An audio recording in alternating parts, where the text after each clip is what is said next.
이 짐승에게, 이 바다에서 나온 이 짐승에게 자기의 능력과 권세와 보좌와 자기가 가지고 있는 그 모든 쓸 수 있는 힘을 다 이 짐승에게 주었습니다. 그러니 이 짐승은 용이 가지고 있는 그 능력을 받은 것입니다. 마귀가 준 능력입니다. 그 마귀가 준 짐승의 능력이 어떤가 보면 머리 하나가 상하여서 죽게 되었는데 그 상처가 나았어요. 그걸 보고 온 세상이 신기해서 따르게 됐습니다. 그리고 용이 자기의 능력과 보좌와 큰 권세를 그에게 주니까 이제 용에게 경배하던 자들이 이제 짐승에게도 경배를 합니다. 그러니까 마귀를 섬기던 자가 마귀를 따라가던 자들이 이 짐승에게 동일하게 경배를 하는 것입니다. 그리고 이 짐승에게 힘을 실어주면서 이제 최고의 능력자로 인정해 주는 것입니다. 그래서 이 짐승은 마귀의 능력을 받아서 세상의 이제 부귀와 영화와 그리고 모든 이 권세를 이제 한 손에 잡았습니다. 그러니까 이 짐승은 마귀의 것으로 이렇게 여기까지 올라온 자인데 이 세상에 가장 탁월한 존재로 그렇게 지금 이제 우뚝 서 있습니다. 마귀가 간택해서 자기가 쓰려고 뽑아낸 자예요. 마귀가 능력을 주어서 이 초월적인 인간의 능력을 넘어선 탁월한 존재로 이렇게 짐승을 뽑아냈습니다. 우리가 가끔 이렇게 보면은요, 살면서 주변에 보면은 그 마귀가 준 능력으로, 탁월한 능력으로 사는 사람들이 또 있어요. 돈을 그렇게 해서 번 사람들도 있고요. 또 권세를 잡은 사람도 있고, 또 예술이나 문학이나 이런 계통에서도 있습니다. 그러니까 마귀는 그런 힘을 줄 수 있어요. 자기가 가지고 있는 것들을. 그거는 이제 결국은 자기가 쓰겠다는 거죠. 마귀가 쓰겠다는 것입니다. 그러니까 이런 자들은 이제 세상을 능가하는 탁월한 존재가 되는 것입니다. 뭔가 사람의 능력을 넘어서는 그런 존재이죠. 그래서 세상의 가장 높은 곳의 극치에 우리는 이 요한의 환상을 통해서 무엇이 있는가를 보여주고 있습니다. 이 종말의 세상에 가장 높은 자리에 누가 있는가? 짐승은 그것을 소유한 자입니다. 마귀의 인격과 함께 있는 자이죠. 마귀의 능력을 받으면 안 됩니다. 우리는 하나님이 주시는 것을 받아야 합니다. 어디에 있든지 간에. 그런데 이 짐승은요, 교회와 대적 관계에 있어요. 당연하겠죠. 그러니까 마귀가 쓰는 자이니까 당연히 이 교회하고는 영적으로 맞지도 않고 대적이겠죠. 그러니까 이 짐승은 하나님을 회방합니다. 그리고 교회와 싸워서 이깁니다. 그러니 세상은 그를 경배하고 또 마귀를 경배하는데 당연히 여기서 이제 교회는 밀려나는 것입니다. 이 땅에 사는 자들은 다 짐승을 경배합니다. 그러니까 사람들은 온 세상 중에 가장 큰 권세를 잡고 있는 자를 경배하죠. 우리는 그 능력 있는 자를 좋아하고 힘을 따라갑니다. 그런데 그 힘과 능력의 가장 최고봉에 앉아있는 그 짐승을 사람들은 따라가는 것입니다. 그 배후에 누가 있는지는 모르고요. 근데 그 권세는 마귀에게서 나온 것이다. 이렇게 이 종말의 세상을 이제 요한이 환상을 통해서 우리에게 폭로하고 있는 것입니다. 그러니 그 짐승에게 경배하는 것은 마귀에게 경배하는 것과 같다. 그래서 우리는 이제 교회입니다. 우리는 짐승에게 경배할 수 없죠. 우리는 하나님 한 분만 예배해야 하는 것입니다. 그러니까 하나님과 짐승과 이렇게 둘을 같이 예배하면 안 돼요. 하나님 한 분만입니다. 그러면 우리가 이 짐승을 예배하는 세상에서 과연 교회는 어떻게 대처해야 하는가? 세상의 가장 높은 곳의 권세와 교회는 지금 대적 관계에 있다는 것을 지금 요한이 우리에게 가르쳐주고 있습니다. 그러니 이 종말의 막바지의 세상에는요, 성공하고 잘 살려면 결국은 배교해야 된다는 거잖아요. 배교하고 마귀를 따라가야 된다 이렇게 얘기를 해도 지나친 말이 아닙니다. 지금 이런 환경에서는. 그래서 교회는 무엇을 선택해야 할 것인가? 세상의 권세냐 하나님이냐 이것을 명확하게 하고 입장을 분명하게 하라. 이 중립은 안 된다. 이거를 우리에게 말씀하고 있는 것입니다. 그러므로 본문 10절에는요. 이제 잡혀가게 돼 있는 자는 잡혀갑니다. 어차피. 그리고 죽을 자는 죽게 되고 구원받을 자는 구원받고 그러니 우리는 우리의 길을 따라가면 되는 것입니다. 바로 여기에 성도들의 인내와 믿음이 있다. 이렇게 경고하고 있습니다. 그리고 또 요한이 보니 또 다른 한 짐승이 나타납니다. 그 짐승이 등장하는데 11절에 그 짐승의 모습은 어린 양의 모습과 같아요. 그런데 말은 마귀의 말을 하고 있어요. 그러니까 참 괴상한 존재죠.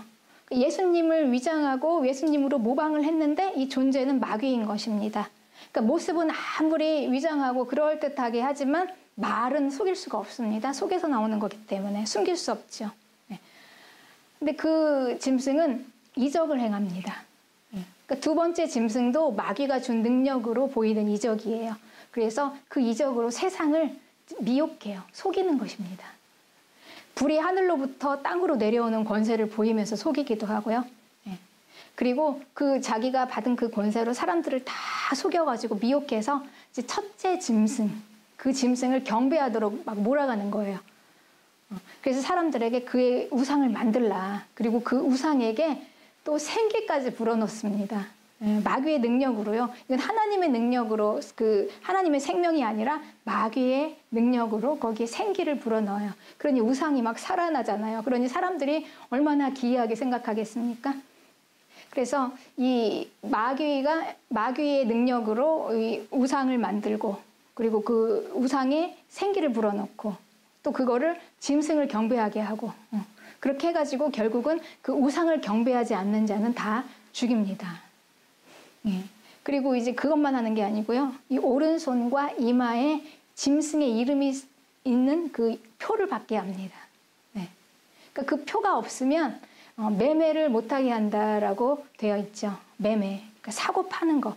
우리가 사고 파는 건 가장 기본적인 거잖아요. 우리가 사회생활을 하면서 먹고 살기 위해서는 이걸 못하면은요, 우리가 어디 가서 뭐 당장에 뭐 쌀을 사려면, 음식을 사려면, 우리의 이제 필수품들 이런 것들 매매가 안 되는 거예요. 그러니 먹고 사는 게 이제 벌써 딱 안 되는 거죠. 그리고 사회에서 격리가 되죠. 그러니까 이뿐이 아니라 완전히 사회생활이 정지가 되는 것입니다. 살 수가 없어요. 이렇게까지 이제 되어지는 것입니다. 그러니까 이 마귀의 전략은요, 그러니까 이것을 위해서 지금 두 짐승을 이용하는 것입니다. 그래서 세상을 다 접수해 버렸어요. 그러니까 첫째 짐승을 앞세워서 자기의 권세와 능력을 다 잡게 하고, 또 두 번째 짐승을 등장시켜서 세상을 미혹하게 하는 거짓 선지자를 내었던 것입니다. 계시록 19장 20절에는 짐승이 잡히고 그 앞에서 표적을 행하던 거짓 선지자도 함께 잡혔으니 이는 짐승의 표를 받고 그의 우상에게 경배하던 자들을 표적으로 미혹하던 자라. 그러니 이 지금 두 번째 짐승은 이제 거짓 선지자라는 게 이제 폭로가 되었죠. 그 누구인가가. 그러니까 이 거짓 선지자는 첫째 이 마귀의 권세를 잡은 짐승에게 모든 힘을 다 실어 주어가지고 둘이 이제 막 야합을 해서 이렇게 세상을 미혹시키고 또 교회를 대적하고 이렇게 하는 전략을 짠 것입니다. 그러니 이 세상, 결국은 이 세상의 종교죠. 거짓 선지자. 세상 종교입니다. 그러니까 이 거짓 선지자인 이 세상 종교와 그리고 세상의 권력과 힘이 이제 함께 결탁했어요. 빠져나갈 수가 없어요. 이 세상에서 살아가려면. 그러니까 성도를 핍박합니다. 이게 이렇게 되면은요, 이제 하나님을 경배하면 이 세상에서는 발을 디딜 수가 없게 되어버린 것입니다. 그러면 세상이 다 악인가? 세상이 다 악이다라는 게 아니고요. 원래 하나님이 창조하신 이 세상은 아름다운 세상입니다.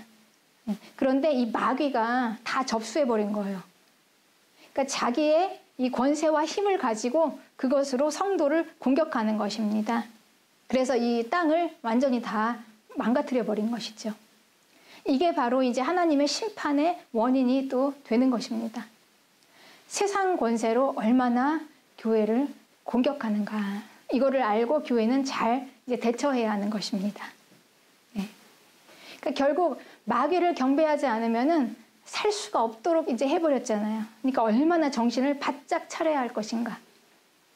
마가복음 13장 20절에는 만일 주께서 그날들을 감하지 아니하셨다면 모든 육체가 구원을 얻지 못할 것이거늘 자기가 택하신 자들을 위하여 그날들을 감하셨느니라. 거짓 그리스도인들과 거짓 선지자들이 일어나서 이적과 기사를 행하며 할 수만 있으면 택하신 자를 미혹하리라.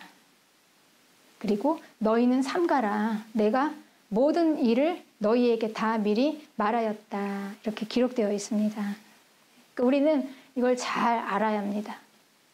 세상은 이제 짐승의 나라가 되어버렸습니다. 짐승이 왕이 되어서 다스리고 권세를 잡고 있는데 이 짐승을 거부하고 짐승에게 경배하지 않는 자들은 이제 그 나라에서 살기가 어렵다. 이건 너무 당연한 거죠.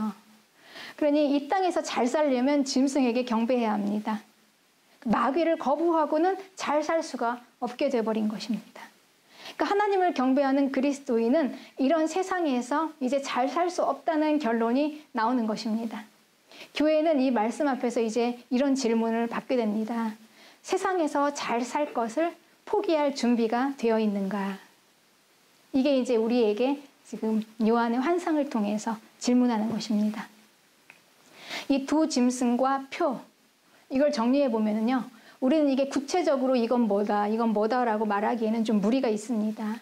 왜냐하면 이제 우리가 앞으로 다가온 세상은 아직 우리가 살아본 것이 아니기 때문에 명확하지 않아요. 그냥 짐작은 할 수 있지만. 그래서 이 성경에 기록되어진 이런 그대로 기록되어진 것이 아닌 한은 우리가 이 시대적인 상황을 가지고 그냥 1:1 대응식으로 이렇게 얘기해서 이거다 저거다라고 해석하는 거에는 조금 오류의 가능성이 있습니다. 그러니까 우리는 이거를 확실하게 뭐다라고 얘기하는 것보다는 그냥 이걸 이제 전체적으로 이 의미를 우리가 보아야 합니다. 어차피 이 두 짐승의 핍박을 받고 표를 받을 때가 되면은요, 그때는 이미 명확하게 알게 될 거예요. 아, 이거구나. 이게 바로 두 짐승이었구나. 그리고 이게 바로 표였구나. 이제 그때서야 이제 알게 될 거죠. 지금은 우리가 이걸 미리 우리에게 알려주시는 이 환상을 통해서요, 전체적인 의미를 한번 보면은요, 마귀의 전략은 지금 두 짐승을 등장시킨 거죠. 첫째 짐승에게 이제 마귀에게 쓰임 받느라고 그 모든 마귀의 힘을 다 준 것입니다. 그리고 세상 권세를 다 주었습니다. 세상을 다스리는 탁월한 능력자입니다. 계시록 17장 10절에서부터는 그 7머리와 10뿔에 대한 해석이 나와 있습니다. 짐승에게는 7개의 머리와 10개의 뿔이 있는데요. 이 7개의 머리는 7왕이고 이 10개의 뿔은 바로 이것도 10왕이다. 그러니 이 짐승은요, 또 7 왕 중에 속한 자다. 이렇게 성경에 기록되어 있습니다. 계시록 17장 13절에 그들이 한 뜻을 가지고 자기의 능력과 권세를 짐승에게 주었다. 그러니 아마 이제 이 짐승은요, 각 나라의 국가의 지도자들, 그들의 연합으로 아마 그 중에 대표라고 어렴풋이 짐작할 수 있습니다. 크게 무리는 없을 것입니다. 그러니까 그리고 이 둘째 짐승은 거짓 선지자다. 이렇게 나와 있습니다. 그러니까 용과 짐승과 거짓 선지자는요, 이게 한 세트로 다닙니다. 그래서 교회를 공격합니다. 용은 자기 권세를 받은 짐승과 그리고 그 짐승을 지지하는 거짓 종교, 거짓 선지자를 내세워서 온 지구의 사람들을 미혹하고 온 세상이 짐승을 따르게 합니다. 이 종교와 권력이 같이 이제 결탁을 했으니 얼마나 막강한 힘이겠습니까? 최고의 힘인 거죠. 그리고 이 짐승을 따르는 증거로 표를 받게 하는 것입니다. 그래서 이 표가 아주 중요합니다. 그러니까 표를 받게 하는데 이 표에는 짐승의 이름이 있습니다. 그러니 짐승을 경배하는 자가 받는 것입니다. 그러니까 누구든지 마귀를 따르는 자는 이 표를 받게 되는 것입니다. 그러니까 표는요, 성경에 분명히 매매를 못하는 것이다. 이렇게 기록되어 있습니다. 그러니까 표를 안 받고 마귀를 따르지 않으면은 이제 살 수가 없죠. 그러니까 이것으로 공격하는 것입니다. 그러니까 세상 성공, 세상에서 잘 사는 것, 이런 것은 꿈도 못 꿉니다. 그냥 아주 기본적인 생활조차도 지금 위협을 받게 될 상황입니다. 그 모든 편의시설, 쇼핑, 하다못해 여기서 이제 은행 거래까지 되겠죠. 매매니까. 그러니까 사회와 끊어지고 단절되어서 이제 어쩌면 깊은 산속으로 들어가서 그냥 살아야 될 그럴 지경이 오는 세상이 혹시 오지 않을까 또 이렇게 추정을 해봅니다. 그러니까 하나님이냐 마귀냐 이 선택의 기록에서 이 표는요, 자기 정체성을 확고하게 정하게 합니다. 그래서 이 표는 아주 중요한 그 근거가 되는 것입니다. 우리는 이제 이 요한의 환상, 두 짐승의 환상과 이 표를 받느냐 안 받느냐 이런 이 환상을 통해서요, 이제 전략을 짜야 합니다. 또 그럼 우리가 이제 함께 전략을 한번 짜볼게요. 이 마귀와의 싸움은 실전입니다. 그러니까 실제적으로 이제 두 짐승과 표를 보면서 이제 교회가 여기서 어떻게 살아남아야 하는가. 여기서 이제 전략을 짜야 되는데요. 이제 첫째가 전략 1이 오직 하나님 한 분만을 사랑하라. 결정을 해야 되는 것입니다. 결단을. 이제 우물쭈물 하다가는 안 돼요. 확고하게 이제 계획을 세우고 전략을 짜서 그냥 목숨 걸고 지켜야 합니다. 그래야지만이 지켜집니다. 그러니까 세상에서 잘 살 것인가, 내가 그냥 믿음 지키고 천국 갈 것인가, 이거를 확고하게 하고요. 어차피 둘 중에 하나는 포기를 해야 합니다. 그래서 내 영혼을 위해서, 내가 영원한 생명을 위해서 천국 가겠다라는 것을 선택했다면 우리가 이 세상에서 잘 사는 것은 이제 포기를 해야 하는 것이죠. 네. 지금 이제 요한은 우리에게 강력하게 이거를 촉구하고 있습니다. 네. 계시록 14장 9절에는 만일 누구든지 짐승과 그의 우상에게 경배하고 이마에나 손에 표를 받으면 그도 하나님의 진노의 포도주를 마시리니 그 진노의 잔에 섞인 것이 없이 부은 포도주라. 거룩한 천사들 앞과 어린 양 앞에서 불과 유황으로 고난을 받으리니, 이렇게 얘기하면서 표를 받지 말라고 지금 분명하게 정확하게 얘기하고 있지 않습니까? 표를 받지 말라. 이 얘기는 마귀를 경배하면 안 된다는 것입니다. 네. 그래서 이제 마귀를 따르면은 이제 표를 받으면 이제 이 불과 유황으로 던져진다. 이렇게 우리에게 분명하게 말씀하셨습니다. 그러니까 마귀를 따르는 거, 이거 표를 받는 것, 이거는 같은 것이기 때문에 우리가 여기서 이제 입장을 분명하게 하고 하나님도 섬기면서 표도 받으면서 이렇게는 안 된다는 것이죠. 이게 안 된다고 분명히 얘기하는 것입니다. 그러니까 즉 표를 받으면 이제 그의 마지막은 마귀와 함께 들어가는 유황불이다. 거기에는 어떤 변명도 통할 수가 없다는 거죠. 거기서 나는 원래 하나님을 믿었는데요. 나는 원래 하나님을 예배하는 자인데요. 그런데 먹고 살아야 되지 않습니까? 우리 아이가 이렇게 굶어 죽지 않습니까? 라는 그런 모든 변명이 다 통하지가 않는다는 것입니다. 그래서 하나님을 예배하기로 결정했다면 이제 짐승의 표를 받지 말아야 합니다. 그리고 세상 살면서 당하는 불이익을 감수할 준비가 되어 있어야 하는 것입니다. 네. 그렇죠? 그러니까 교회는 이제 잘 사는 게 아니라 그냥 믿음 지키는 것이다. 이렇게 그냥 목표를 세워야 하는 것입니다. 네. 그러니까 예수님 믿어서 어떻게 잘 살아야 볼까. 근데 이런 시대는 지났어요. 이제 종말은 그게 안 됩니다. 그냥 믿음 하나 지키고 그냥 이겨서 이제 내 영혼 구원받는다. 아주 강력하게 가야 합니다. 그러니까 이 싸움이 치열해서요. 이제 이 마귀와의 이 대적 관계가 치열해지면 우리는 더 큰 믿음으로 나가야 돼요. 이게 명확하게 이 싸움이 드러날 때는 우리는 더 확실하고 분명한 입장으로, 실은 우상이냐 하나님이냐 이거는 우리가 구약에서부터 계속 꾸준히 나왔던 아주 신앙의 가장 베이직한 기본입니다. 기본인데 그냥 웬만한 세상에서는 그냥 대충 이렇게 그냥 살아도 되었어요. 그런데 이제는 이 종말에 이제 막바지에 와가지고 이 싸움이 치열할 때는요, 대충 가지고 안 됩니다. 더 세게, 더 큰 믿음으로 이렇게 우리가 대응하지 않으면 이제 우리는 그 구원받기가 힘들게 된 이런 시대인 거죠. 네. 그리고 전략 두 번째는 이제 주님을 위해서 버려라. 네. 그러니까 자기 포기입니다. 우리 버리지 않으면 안 됩니다. 이건 가장 우리가 또 믿음의 아주 베이직한 기본이죠. 마태복음 16장 25절부터는요. 누구든지 자기 목숨을 구원하고자 하면 잃을 것이요. 누구든지 나를 위하여 자기 목숨을 잃으면 찾으리라. 이렇게 말씀하셨습니다. 네.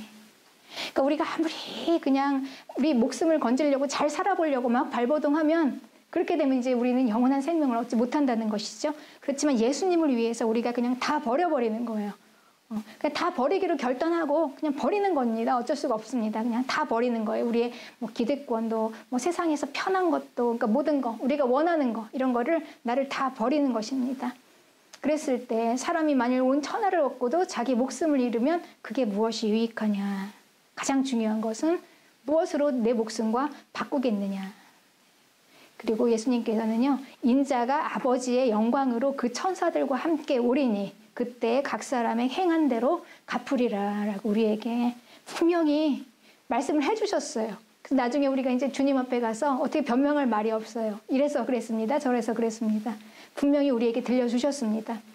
그래서 우리는 이 세상과 다른 가치관을 가지고 있습니다. 우리는 영원이 있어요. 영원이 있고 그 영원의 미래를 믿습니다. 영원이라는 시간. 그래서 이 땅이 전부가 아니고 영원한 생명을 믿기 때문에 여기서 끝이 아니라는 걸 알죠. 여기는 잠시 잠깐이고 가장 중요한 영원한 생명을 우리는 믿고 있기 때문에 그래서 우리는 할 수 있습니다. 그 믿음으로 가능한 것입니다. 그리고 이제 전략 세 번째는요. 우리는 교회를 사랑해야 합니다. 네. 그러니까 우리가 원수와 싸우기 위해서 만약에 전략을 짠다면 이제 여러분 같으면 원수의 무엇을 공격하겠습니까?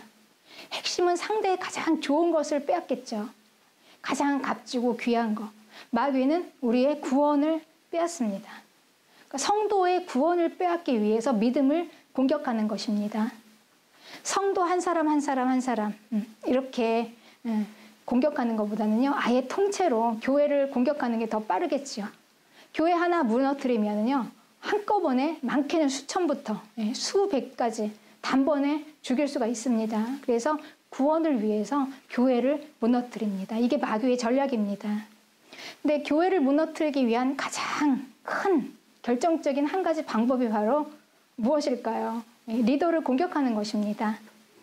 대부분 보면요. 성도들이 쓰러지고 성도들이 무너져서 교회가 문을 닫는 경우는 거의 없습니다. 그렇지만 리더 하나 무너지면은요. 이제 교회는 쓰러지죠. 네. 그래서 이 성도들은 좋은 리더를 만나기 원해요. 그런데 이 리더는 좋은 성도가 만들게 됩니다. 그러니까 사람은 서로 상호작용을 합니다. 우리는 인생에서요. 누구를 만나느냐가 굉장히 중요합니다. 그러니까 내가 좋은 사람을 만나면 좋은 사람이 되어지죠. 악한 자를 만나면 나도 막 악으로 대하게 되고요. 우리는 허물 많고 참 부족한 인생들입니다. 사람 중에 누가 얼마나 훌륭하고 의로우며 누가 얼마나 악하겠습니까? 또 얼마나 완전해서 우리가 또 권위가 생기겠습니까? 우리가 뭐 어떠해서가 아니라 그냥 권위 있는 그 자리 때문에 그 권위를 인정해서 권위가 생겨나는 것입니다. 이게 바로 겸손이죠. 하나님이 주신 것을 인정해서 세워가는 것, 이것이 겸손합니다. 겸손입니다. 그래서 바울은 고린도후서 어느 시대 누구에게나 마찬가지였습니다. 11장 1절에 너희는 나를 용납하라 이렇게 얘기하고 있습니다. 그냥 웬만한 거 그냥 다 용납해라. 그러니까 우리는요 주 안에서만 의롭습니다. 그러니까 간간히 보면은 그 많은 교회들이 이렇게 무너지면서 나온 그 상처받은 성도들이 참 많이 있습니다. 곳곳에. 그들이 얼마나 많이 실망하고 상처받고 또 회복하기 어려운지 그 아픔이 있는지 잘 알고 있죠. 그 참 마음이 아픕니다. 근데 그렇게 교회를 떠나서 지금 다시 또 공동체로 들어오지 못하고 또 혼자 온라인으로 믿음을 지키고 그렇게 혼자서 외로운 싸움을 하고 있는 곳곳에 수많은 그런 성도들이 참 많이 있습니다. 근데 세상에서는 참 그럴듯한 소리가 또 많이 있습니다. 교회가 잘못되었으니 이제 살기 위해서 혼자 나와라. 그래야 혼자 살 수 있다. 그렇지만 여러분 그렇게 해서 나 혼자 나와서 나 혼자 살아라. 그게 되겠습니까? 얼마나 잘 살 수가 있겠습니까? 네. 주님은 우리를 교회로 부르셨습니다. 우리 각 개인에게 찾아오셨지만 우리를 공동체로 부르셨어요. 이게 하나님의 방법입니다. 교회.